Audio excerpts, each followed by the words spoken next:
Today on Straight Talk Africa, a look at how regional and international institutions contribute to trade in Africa. That discussion is coming up next right here on Straight Talk Africa. Hello, welcome to Straight Talk Africa, live from the Voice of America headquarters here in Washington. I am SHAKA SALLY, and today we are discussing trade in Africa and the various institutions that shape it. After nearly 4 years of talks, African leaders have launched a continental free trade area. The 3.4 trillion economic bloc aims to boost cross-border trade and usher in a new era of economic development. VOA's Paul Ndiho has more. The African Continental Free Trade Agreement officially went into force on May 30th, 2019. It was signed in Niger by all but 3 African countries and establishes the world's largest free trade area since the creation of the World Trade Organization in 1995. The deal will progressively eliminate tariffs among AU member countries. African leaders hope it will be an economic game changer that will unite more than 1 billion people, boost inter-regional trade, and unlock the continent's enormous economic potential. African trade today is conducted on US dollars, euro, and increasingly renminbi. What this is doing is to reduce the use of third currencies in the bilateral trade settlement in Africa, because we estimate that costs Africa between $5 to $7 billion. And beyond that, it also reduces the trade. But the new free trade zone faces a number of challenges. African Development Bank president says that if African nations want to set up trade and economic development on the continent, they must remove non-tariff barriers. The challenge cannot be solved unless all the barriers come down. Free mobility of labor, free mobility of capital, and free mobility of people. The bank chief also encouraged African countries to increase trade with one another. So Africa has to industrialize. Industrialization is critical.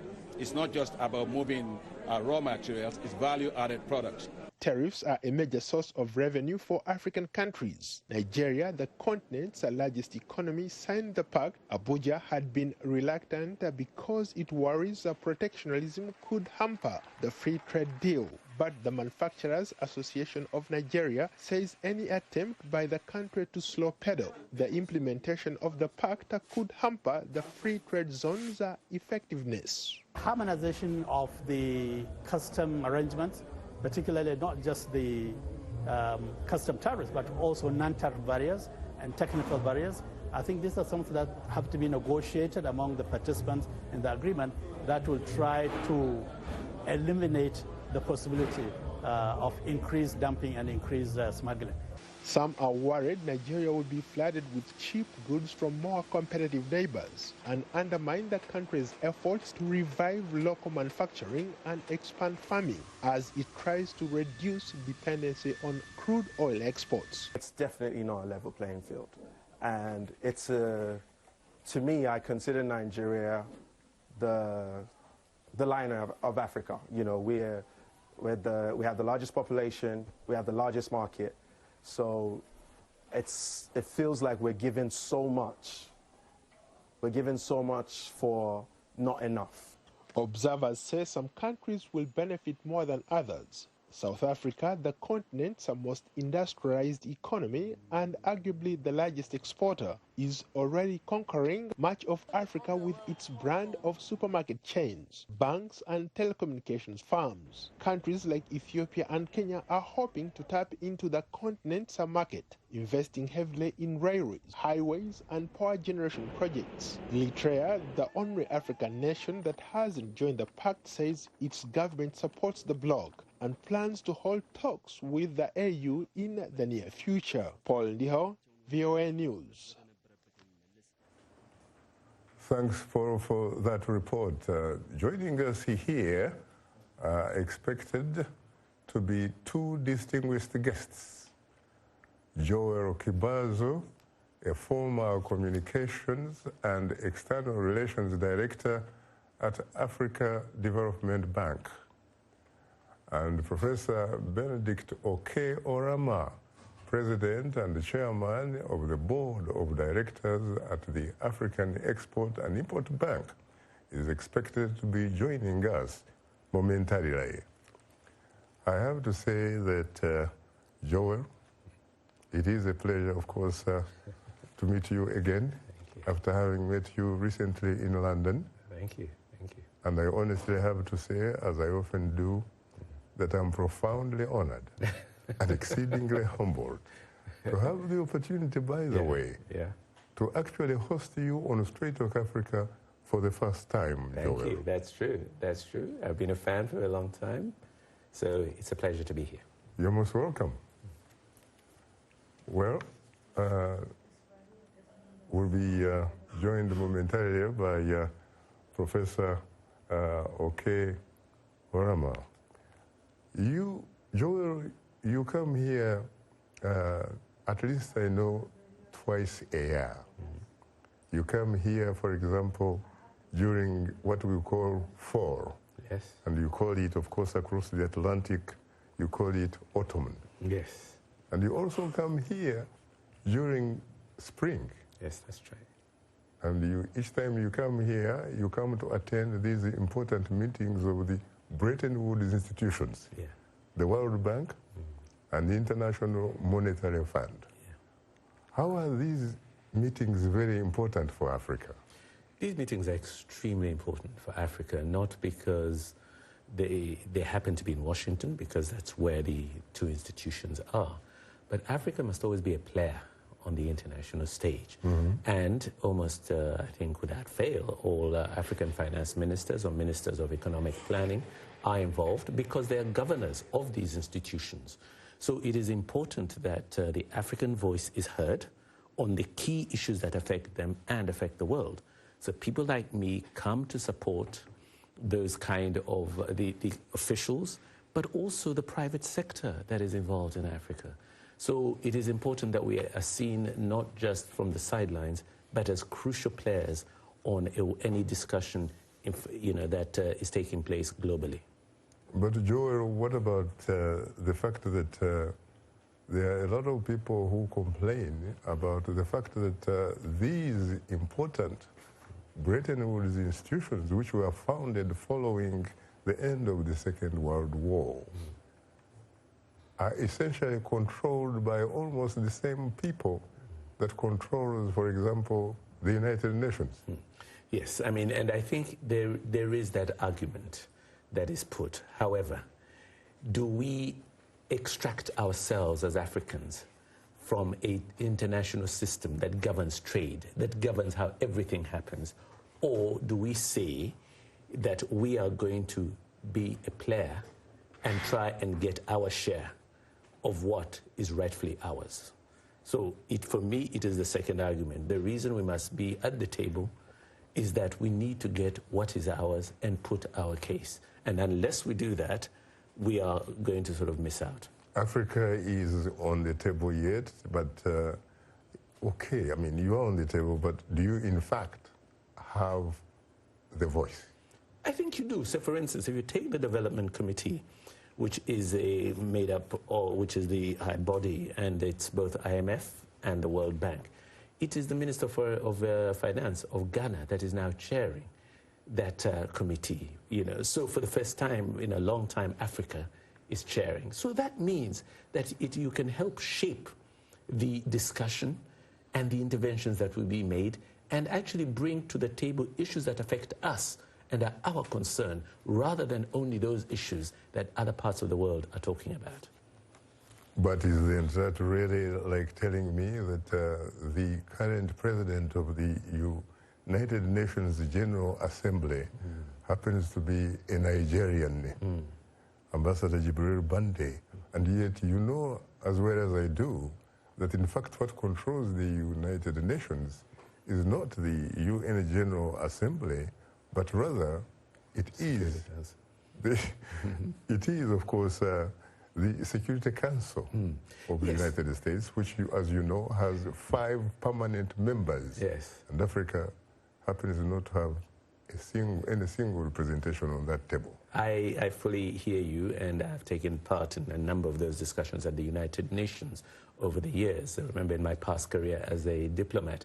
But what I would say is that in the case of the World Bank and IMF meetings, it is a different setup that enables us to have a voice. For instance, the World Bank is mainly about alleviating poverty.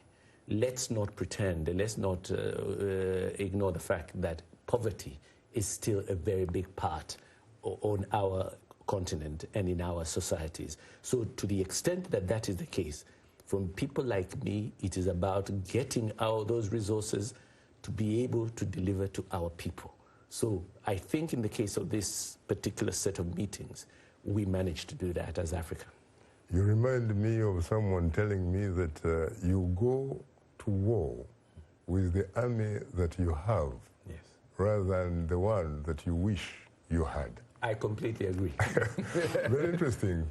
Well, I would like to welcome Professor Benedict Oke Orama, President and Chairman of the Board of Directors at the Africa Export-Import Bank. I have to say, Professor Orama, that I'm profoundly honored and exceedingly humbled to have the opportunity to host you on Straight Talk Africa for the first time. Thank you very much, Zoe. You're most welcome. Yeah. How was your trip to the Voice of America studios? It was good. Good? Bit of traffic. Traffic jam, of course. Considering I just arrived today from Singapore. From Singapore? Yes. But when you talk about traffic jam, I think you are not very much unfamiliar with that because you happen to live in Cairo the last time I checked. Yes. So we are used to it. But in Cairo, whenever you are late, you have something to blame. The really? Traffic. Very interesting. Yeah. So what brought you here this time around? The World Bank meetings, the IMF meetings. As usual, we come here twice a year, the spring meetings and these fall meetings. Yes. We come as observers, but it's a good place for us to meet so many of our stakeholders, the African ministers of finance, the governors of central banks, as well as many banks, international and African, who we do business with. So it's very good for us. Now, the last time I checked, I think there is only one country, and that is the United States of America, that happens to have veto power at the International Monetary Fund. Is that true? Well, I wouldn't say there's anything called veto power there, but there is an implicit veto power.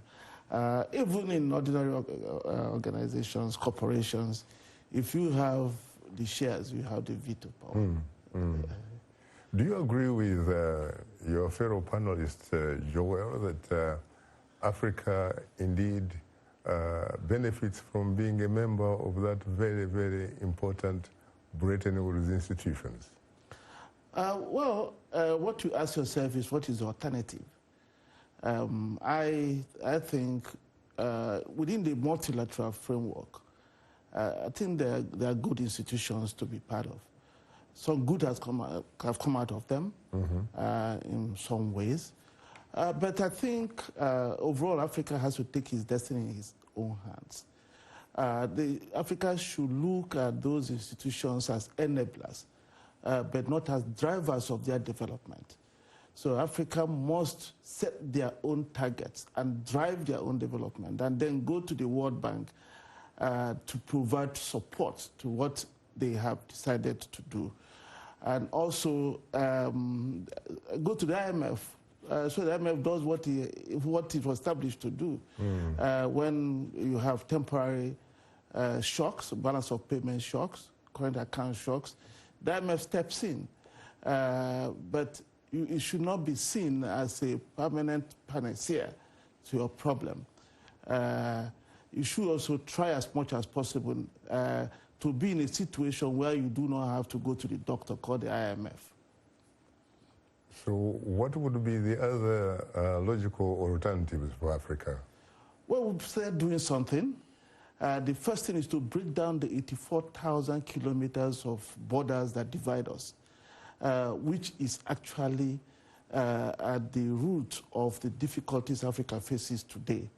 It is because we are divided, we don't trade amongst ourselves, fragmented, that our economies are not able to rise above the levels we've seen today, despite almost 6 decades of independence. We have to make Africa to become a market, to move from being a basket case to becoming a breadbasket. With all the resources it has, the water, the land, the natural resources, and the people that it has. What has held us back is those divisions. So last year, the Africa Continental Free Trade Agreement was signed. It was a very courageous move by the leaders. It is the first step, but it is a very, very important step, because the political act has been done just to set the stage. But we had to move from that setting the stage, the political stage, to beginning to do things. That is why we must everybody, the business people, the banks, the governments, the politicians, work together to make sure the AfCFTA works.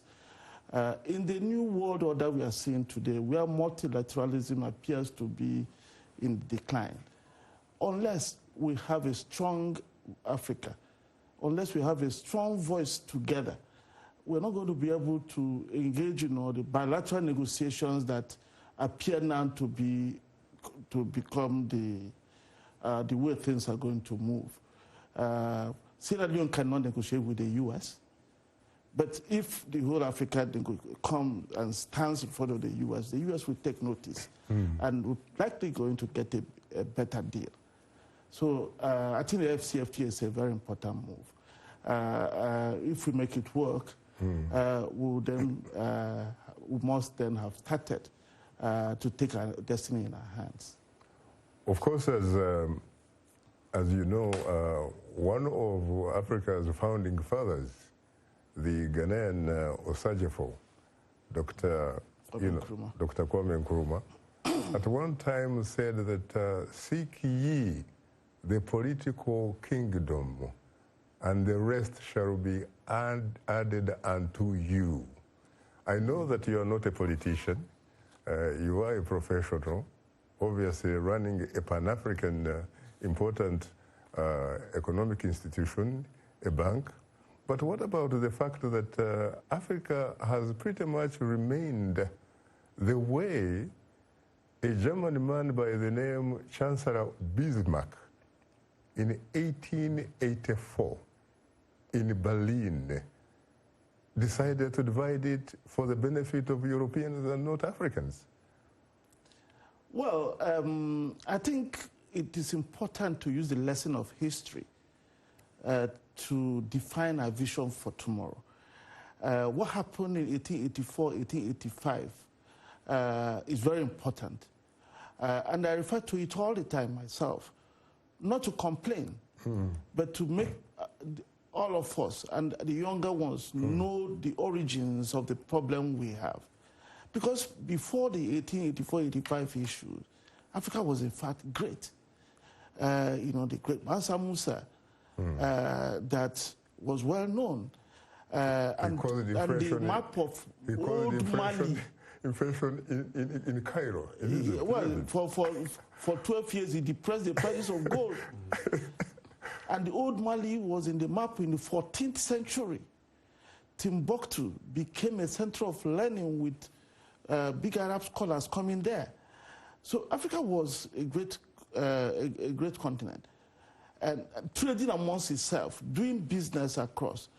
When the Europeans came, they couldn't actually break the kind of close-knit trading empires that had emerged in West Africa, If you go to East Africa in the Kenya, Tanzania, present-day Tanzania, old Zimbabwe, all those kingdoms that were there, which are strong.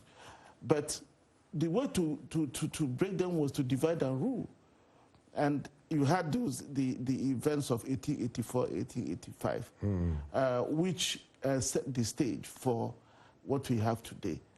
And I always refer people to what Abba Sarao, one of the colonial administrators, said in 1920 about colonialism. The main strategy was to make sure that the colonies never manufactured in the spot, made sure that the colonies never traded with their neighboring countries. Right. And the only thing that will happen will be with the colonial masters.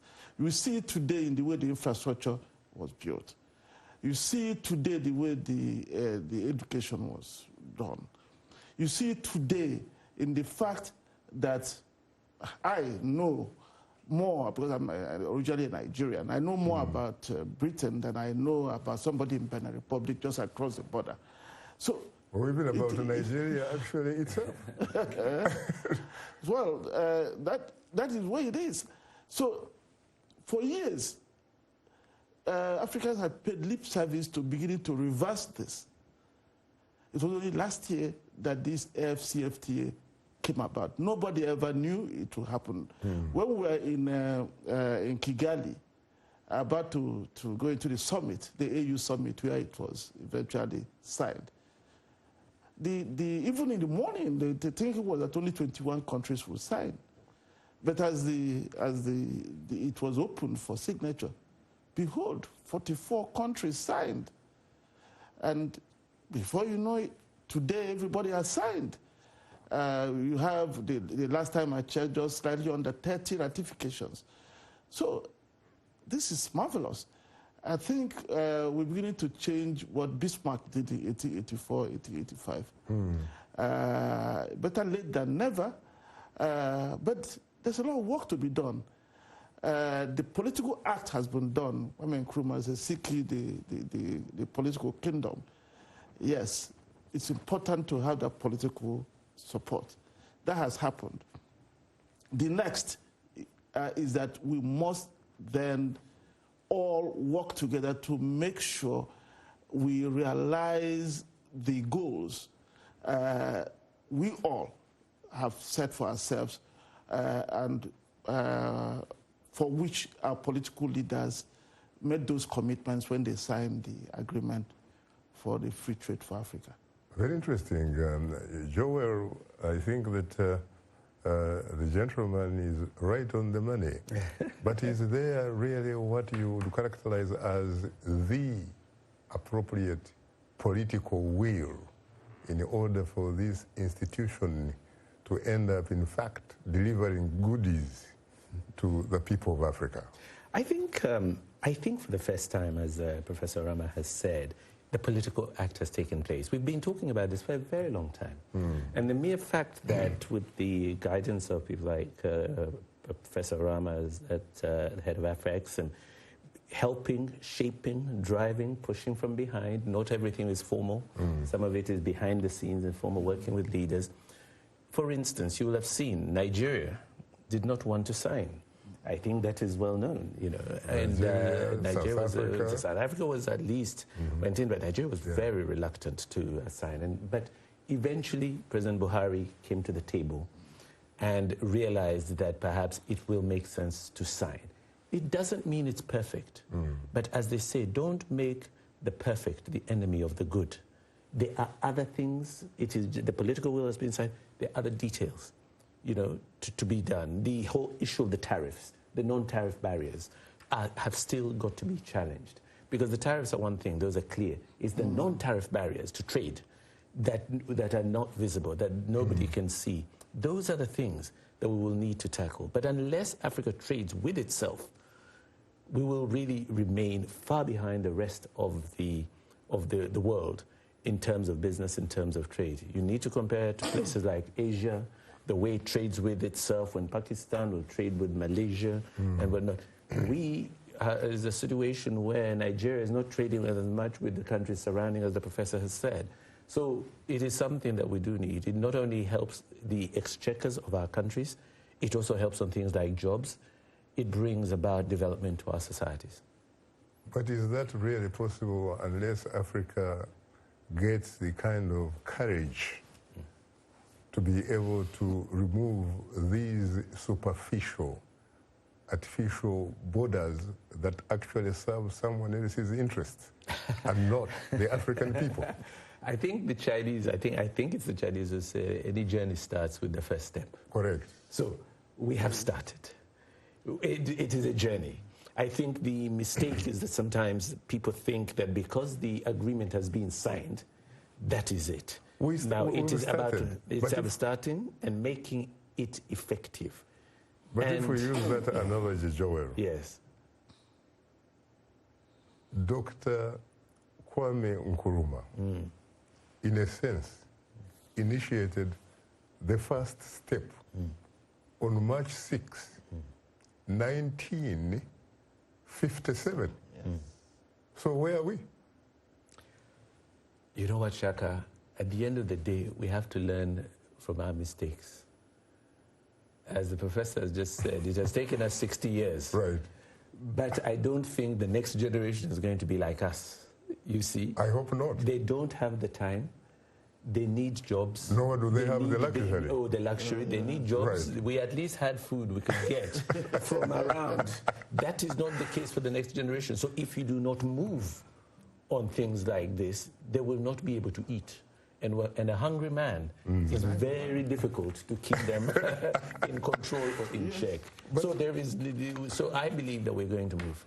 But when you think about it really, Africa is arguably the richest continent on this planet Earth.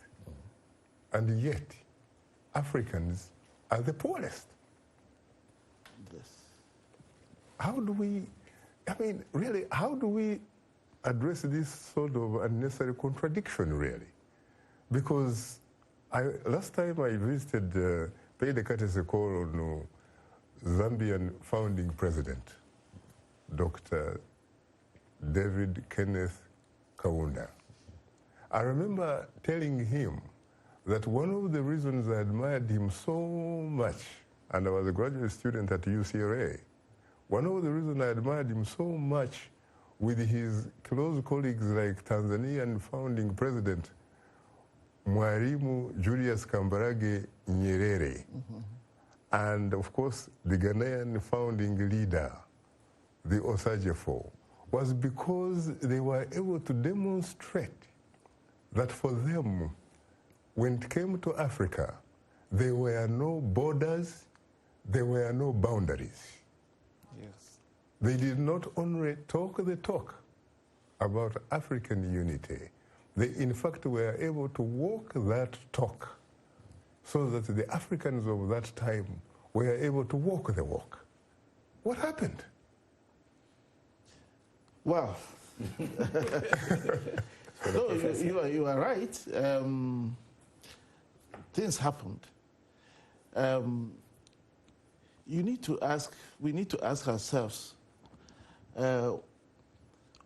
what happened to Africa in the past 15, 20 years, 20 or 25 years, as different from what happened just about 50 to 60 years ago. There was a place where we were discussing this. You see, all of a sudden, Africa appeared to lose its direction. But it had a lot to do with the events of the 1980s.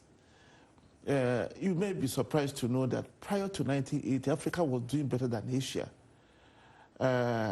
In terms of per capita income, Africa was better. In terms of reserves, foreign exchange reserves, Africa was better. In terms of export performance, Africa was better than Asia, including China. It was by 1985 that it changed. And what happened? We had the commodity price crash, something that originated in Latin America, the so-called MPYA crisis. Mexico, Brazil, and Argentina went into a crisis, and it impacted the banks. So the banks cut credit lines. Africa was hit for it. And immediately, the continent went into a decline. And that's why the 1980s is called a lost decade. Now, it then compounded political problems. The Cold War was there. Africa was always the battleground for the Cold War. But when the economic crisis came, number of coups skyrocketed. You used to have, in the 1970s, coups and coup attempts of about 20-something. It rose to about 60-something per year. So it had this turbulence, and then the military took over, started taking over in many countries. And the economy decline set in. And because these people that took over were not the people who had the political vision of the Nkrumah, Nyerere, the Kaunda. They were there for themselves. They were political adventurers. They were there for themselves. It's like a friend of mine who was asking me, there was a general in Nigeria who was there, and he was saying the man was not a good ruler, and so on and so forth. And I told him that you complaining, you should go and check yourself. When a man decides to go and do a coup, the person knew the consequence, it would be death. Assuming he decided to do a coup because he just felt he wanted to become a billionaire. And that he was willing to put his neck on the table for that. Was that man talking about the late General Sani Abacha? Well, no, I don't want to mention names, but I said, but the president goes on and succeeds. Ibrahim Badamasi Babangida?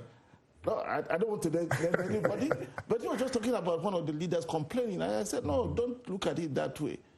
Because when a military ruler takes over, decides to do a coup, if he was caught, would you tell him, please step aside, I will go and be executed rather than you? Right. No, he wouldn't do that. So he succeeds, and he starts to execute his own personal plan of becoming rich. He's a patriotic. And you are coming out to tell him that he's not really well. So the reason I'm telling this story is to say that, the military regime, you would be lucky if you had a good one.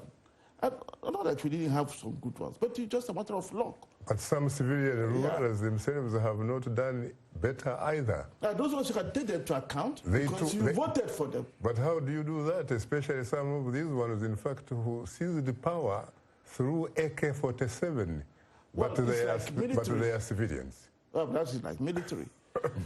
Anybody who took power by force and overthrow a properly constituted government, it's the same thing. They have a sense of entitlement. Yeah, there must be something. And they are patriotic to their stomachs, the stomachs perhaps of their families some may actually and friends. Some may be not actually, society. Some may be really patriotic, but that is a chance you take. That is, some people may decide that they don't like what's going on, and they don't find a way to get there, and then it's just a matter of luck. You don't want to leave that into chance.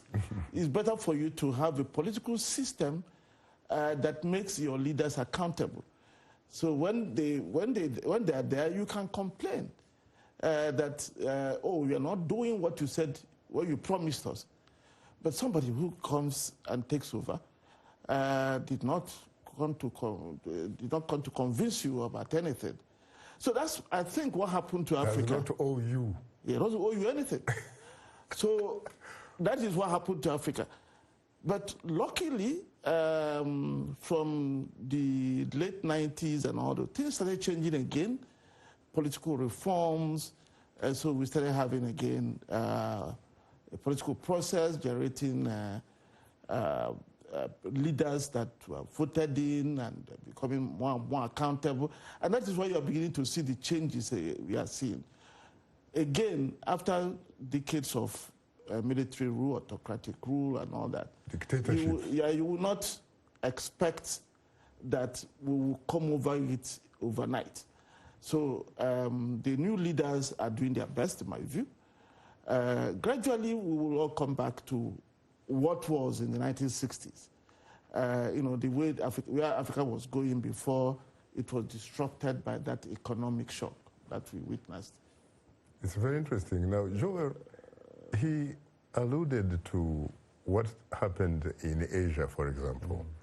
You know as well as I do that when you look at the successful city-state of Singapore, yes, under Lee Kuan Yew, yeah, for 31 years, the prime minister of that city-state was able to develop it from poverty, from a third world type of economy to a first world. yeah. When you travel around the world, you see these huge 747 Boeings, Air Singapore, and all sorts of things. When you think about China, which he also talked about, you and I grew up looking at a man called Chairman Mao Zedong. The average Chinese was riding a bicycle. Yeah. There were no highways. The average Chinese, almost everybody, had one choice of cloth. But today, China is sitting on the second largest economy in the world. China is considered to be a factory of the world. Yes. And where does China get those minerals, for example, that makes it tick? They get those minerals, the last time I checked, from Africa. When you talk about copper, you talk about cobalt. Yeah. When you talk about oil, you're talking about Nigeria. You're talking about Angola. You're talking about all these things. What happened? I think I think it's very simple. Professor talked about the fact that Africa lost its way. Yes. And that is the truth. We have to acknowledge Africa lost its way. When you talk about Singapore, a place I've spent quite a bit of time in, and Professor just arrived from Singapore, yes. They had two things: vision and strategy and education. So Commitment. once you commit yourself to those two, you will uplift your people. We've seen that in China. We've seen that in many Asian countries. That has been the success story. They didn't have money. They didn't have the resources. Singapore doesn't have resources. It has no resources. And yet it is one of perhaps the richest individual country in the world. So it is about commitment, vision, and then having a plan to execute that. That is what we have lacked in Africa. And until we have that, we will not even be making any sense of the free trade area that people like Professor Orama have been and his institution have been working very hard to ensure that it comes. They're to be commended for ensuring that at long last we've got there. But from there, that is the starting base. And unless we then say we are going to try and as much as possible articulate what is within that agreement, work towards a plan of articulation and achieving, we are going to stay the same. Poor, irrelevant to world issues, and frankly, our people going nowhere. Interesting. Professor, where is Africa's Dao Xiaoping? The man, for example, following Mao Zedong's death, the man who came on the stage and decided that he was going to use capitalism to develop socialism.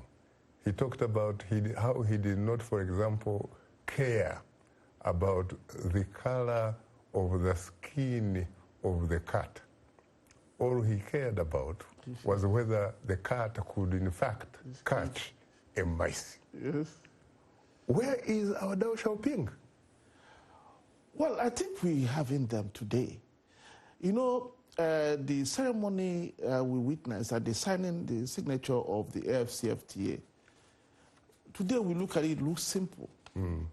But me and you know that just a few years ago, decades ago, it would have been unthinkable.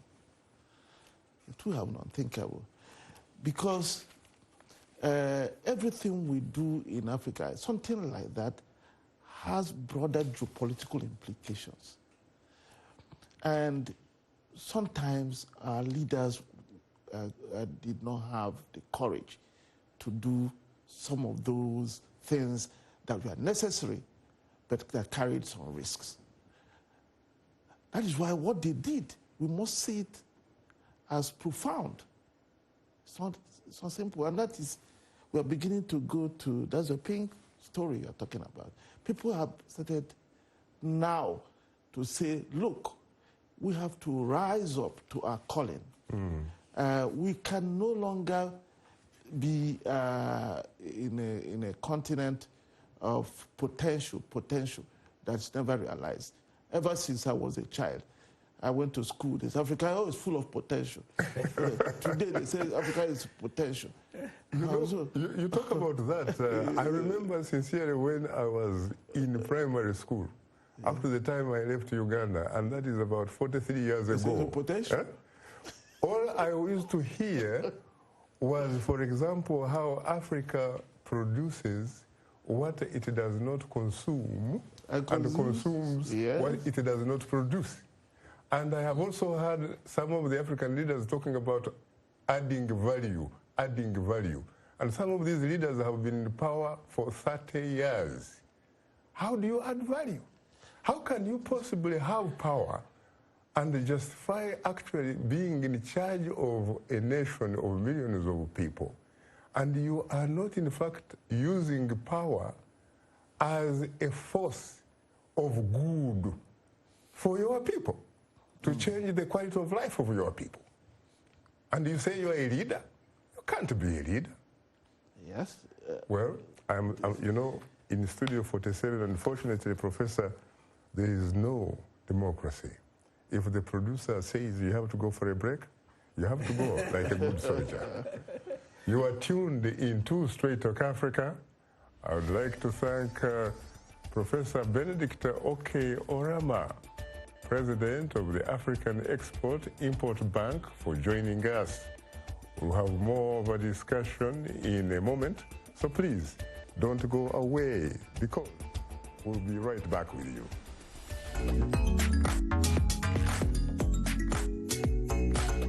On Our Voices, we're talking about the news and issues you're talking about, sharing stories of development and growth across Africa, around the world, and in our lives. Topics that inform, empower, and change the rules. It's time for Our Voices with me, Haiti Adams Fitzpatrick, and Hadiza Kiari, and Ayan Bior, and Orion Itangi Shaka. Join us on Facebook at VOA Our Voices. It's time for Our Voices.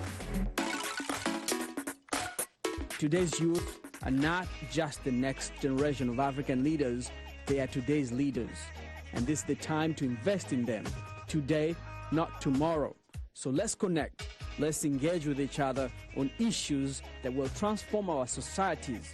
Innovation, leadership, entrepreneurship, things that you're doing to move the continent forward, to make you the greatest generation that Africa has known. It's Upfront every Wednesday, 17:30 UTC, right here on the Voice of America.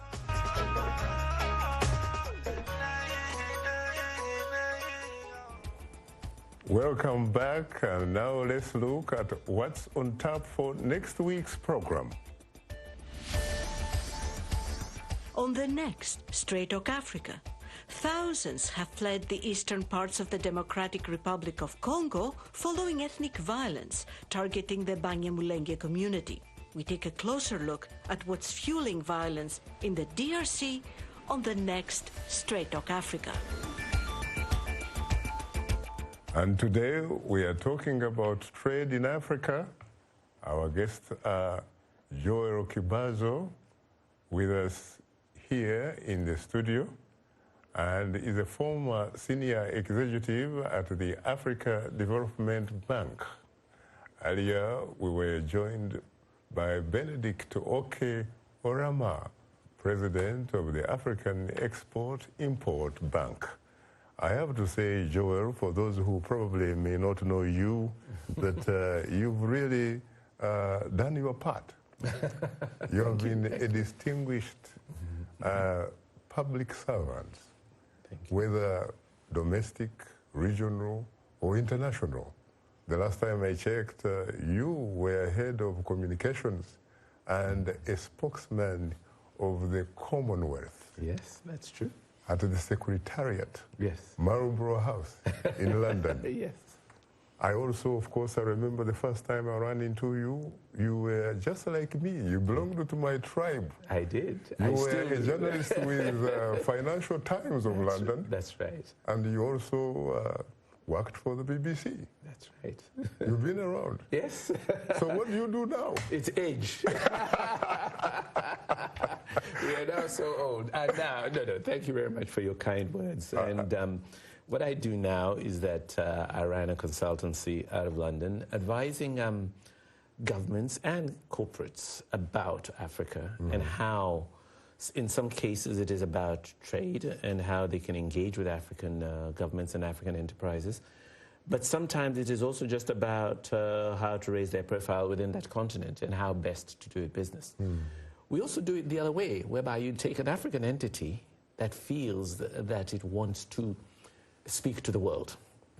And I think that is one of the biggest changes that we are now seeing, that you now have people who are wanting to, and who are moving out of their own borders and deciding that they need to go forward and speak to the world. So for me, that is what I'm trying to do and help and play my part, basing it very much on all the other things that I've done in the past.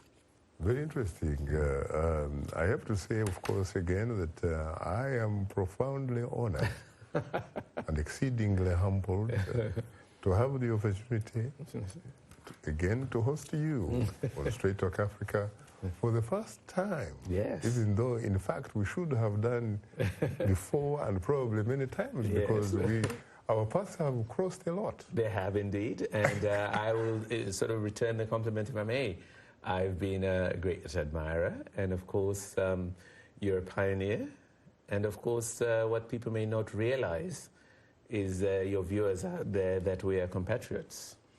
And I think we've both served in our own ways and entities, served our motherland well, if I may say so, sir. And I think you've got many admirers and many people who feel you've blazed the trail. So I also feel it's important to mention that for those who don't know. To some of us who do and have the pleasure, it is an honor also to be here, and that is why I'm here. Well, first of all, I have to say, frankly, Joel, that the feeling is mutual. And I also have to say that I honestly thank you for both your compliments and support. Thank you. Thank you very much. We have to keep up, pushing the struggle. That's right. There's other people coming up, young people. Yes. Who are going to take over from us, yes. You see. We should pass on the baton. We have to pass on the baton, and they are the foot soldiers onto the next battlefield. You're right, there's no question about it. I realized, by the way, that the coming into being of this important bank, African Bank of Export and Import that we were supposed to be really talking about with the president, President Professor Oke Orama, was in fact a brainchild, or at least it was an offshoot of what the institution that you actually worked for. Yes. In Tunisia, in Tunis, and in Abidjan. In Abidjan. The African Development Bank. Very much so. And The African Development Bank has actually been really at the cutting edge of many initiatives in Africa. You know, there was that what's now called the Trade and Development Bank as well. So not only Afrexim, but also the Trade and Development Bank is very much sort of, for want of a better term, a sort of, some would say baby, some would say it is helped into being by the African Development Bank. But the African Development Bank was founded in 1964. And where is that headquartered? It is the African Development Bank is Abidjan. Abidjan. Trade Development Bank is headquarters technically in Burundi, Bujumbura, but actually operates mainly. Is that what used to be called? There was a certain bank that was based in Bujumbura. Yes, now it used to be PTA Bank. PTA, yes, Preferential Trade. That's right. Okay. It is now very much operating out of Nairobi and Mr. Damasu Tedese. Yes. But it is a part of, so those kind of institutions that have been helped along the way. We also know now Africa 50, which is also another institution that has been, shall we, supported and helped along the way by the African Development Bank. It shows you that the African Development Bank is a catalyst. It's a catalyst. It's a leader, but it's also a catalyst for the whole development. So that, for instance, in the area of trade, hence the Afrexim Bank, and in many other things that are happening. So, and would I say that these institutions that you mentioned actually do complement and supplement each other? Absolutely. And even if you go to the African Development Bank's annual meeting, you will see these institutions. They do work together, and they very much complement the work that is being done by the African Development Bank itself. I think the founding fathers, you know, and that was the independence generations who created the African Development Bank, looked to it to be a leader and a catalyst for development. Correct. And in encouraging these other institutions along, I think that is what it has been doing. But not only that, it also now works with so many other international bodies. The president of the bank, Dr. Adesina, will be here during these proceedings of the Bretton Woods institutions, and it's something that I have always been very involved in. I have heard him on the show, and he's a remarkably impressive individual. Absolutely. So what I'm saying is that I think the bank is fulfilling its destiny, its ambition, and the targets that were set by the founding fathers in 1964. As someone, frankly, who is an expert in communications, in public relations, and you name it, any particular reason, for example, why the African Export and Import Bank is hardly known, really? I think it's the main. A lot of these institutions, to be fair, even the African Development Bank, are just coming into the consciousness of the general public. I think there were institutions that maybe decided, or rather inadvertently, not deliberately, to concentrate on doing the job. But these days you can't just do the job, because also you need legitimacy, public legitimacy. Correct. So I think of late they have realized that actually for us to continue doing what we're doing, we need a public mandate. You need to account your people. You need to be accountable. Right. It is not important. It is not enough to just say we are doing a good job. Correct. So that is why you find that now that increasingly the institutions such as these that never used to be known are increasingly putting their stall out to say, folks, this is what we are doing in your name. After all, they are owned by the population of Africa. They're not owned by the African taxpayer. That's right, they're owned. Yes, they're supported by the international community, France, Germany, Japan, the United States, but they're owned and they're headquartered, and their raison d'etre is to look after the African population. But are these institutions in fact owned by the Africans? They're owned by the Africans. My view is that they're owned by the Africans, but supported by the international community. Because at the end of the day, even if you're getting support from outsiders, that money is going on building a road, a school or whatever sort of infrastructure development that is happening on your territory. In Rwanda, in Uganda, in Togo, it's going to do that. So to me, they are owned by us, supported by the international community. But if that is true, you know, the last time I checked, it seems to me the single largest shareholder in as far as the African development is concerned is not an African nation. I think it depends on the way you... No, I think there's truth. There's some truth in what you're saying. By that, I think you mean the biggest contributor financially. Right. We are not by far the biggest contributors to the African Development Bank, nor even to the institution of the African Union, if one may say so. As a matter of fact, when you talk about the African Union, its home is, can you believe, with love from Beijing. And you know, but it is in Addis Ababa. And you know English very well. In fact, even better than me. You know, there is a saying that whoever pays the piper calls or may call the tune. Yes, and I think there has been the president of Rwanda was leading an initiative about the financing of the African Union, assisted very much by my former boss, the Dr. Don Kaberuka, who was the head of the African Development Bank, a past president. So Africans themselves are starting to look at the ways in which they can finance their own institutions. We're still somewhere away. We're still a long way away. But in the meantime, we are going to take the support of those who are friends and partners and work on the behalf and for the people.